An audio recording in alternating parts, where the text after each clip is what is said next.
Halo, Assalamualaikum warahmatullahi wabarakatuh. Apa kabar semuanya? Semoga kita tetap sehat dan semangat untuk belajar ya. Oke, tumbuhan. Makhluk satu ini bukanlah hal yang asing di telinga kita. Sejak kita keluar dari rumah, pasti kita bertemu dengan tumbuhan. Atau bahkan di dalam rumah pun, kita menjumpai tumbuhan.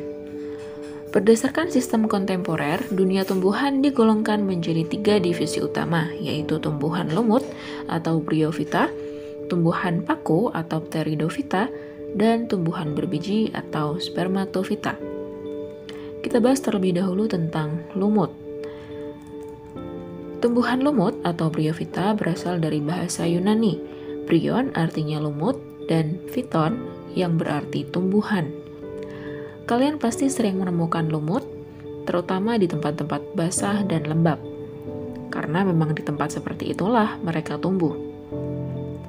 Lumut nampak berwarna hijau karena terdapat klorofil dalam tubuhnya, sehingga mereka dapat melakukan fotosintesis untuk memenuhi kebutuhan hidupnya. Tahukah kalian, tumbuhan lumut dibedakan dalam 3 kelas, yaitu lumut daun atau Bryopsida, lumut hati atau Hepaticopsida, dan lumut tanduk atau Anthocerotopsida. Lumut daun memiliki bentuk seperti tumbuhan kecil yang tumbuh tegak. Pada umumnya, tinggi lumut daun kurang dari 10 cm. Jika diperhatikan, lumut daun merupakan kormus yang memiliki bagian menyerupai akar disebut dengan rhizoid, batang, dan daun. Batang lumut daun ada yang bercabang dan ada pula yang tidak. Sedangkan daunnya berukuran kecil dan tersebar di sekeliling batang. Lumut daun mengalami pergiliran keturunan antara gametofit dan sporofit. Gametofit adalah bagian lumut yang menghasilkan sel gamet jantan atau spermatozoid atau juga menghasilkan sel gamet betina yang disebut dengan ovum. Dan sporofit adalah bagian lumut yang menghasilkan spora. Jika ovum dibuahi oleh spermatozoid, maka akan dihasilkan zigot yang kemudian tumbuh menjadi sporofit. Sporofit membentuk sporogonium yang bentuknya bervariasi. Dalam video ini, sporogonium berbentuk kapsul. Dalam sporogonium terdapat sporangium yang mengandung banyak spora. Ketika spora jatuh pada habitat yang cocok, maka spora akan tumbuh menjadi tumbuhan lumut yang baru. Selain dengan spora, lumut daun juga dapat bereproduksi dengan fragmentasi. Fragmentasi adalah pemutusan sebagian tubuhnya. Lumut daun memiliki jumlah yang paling banyak dari jenis lumut yang lain. Kita sering menemuinya di permukaan tanah yang lembab, batu-batuan, atau menempel di kulit pohon. Oke, yang kedua yaitu lumut hati. Lumut hati merupakan tumbuhan talus karena tubuhnya berbentuk lembaran, pipih, dan berlobus. Pada umumnya, lumut hati tidak memiliki daun. Lumut hati tumbuh mendatar dan melekat pada substrat dengan menggunakan rhizoidnya.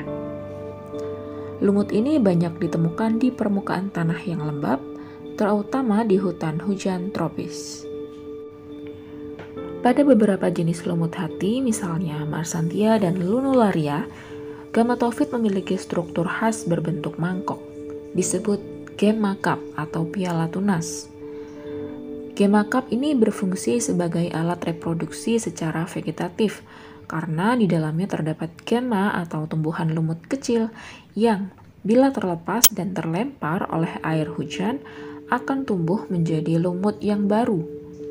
Selain dengan gemma cup, reproduksi vegetatif lumut hati juga dapat dilakukan dengan cara fragmentasi.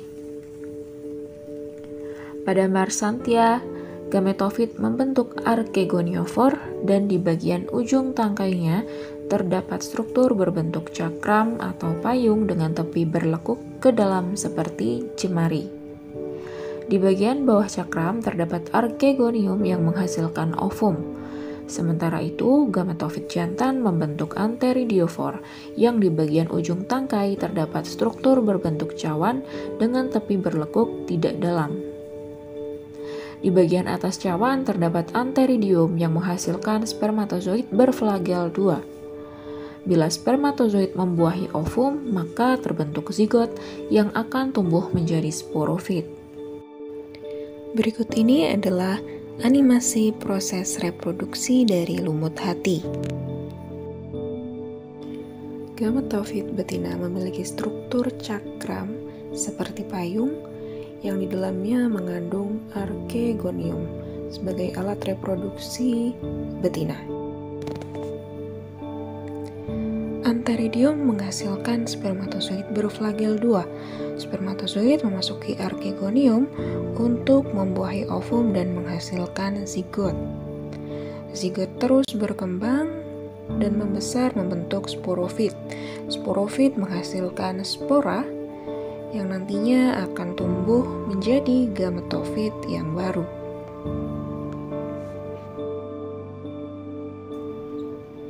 Selanjutnya yang ketiga adalah lumut tanduk.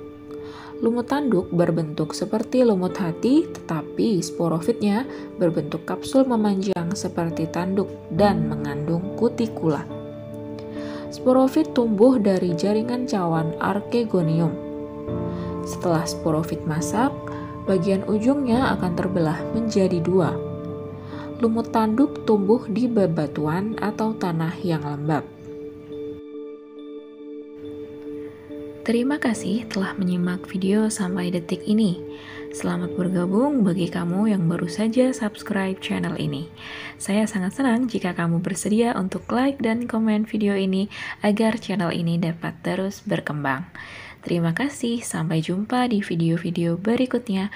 Wassalamualaikum warahmatullahi wabarakatuh.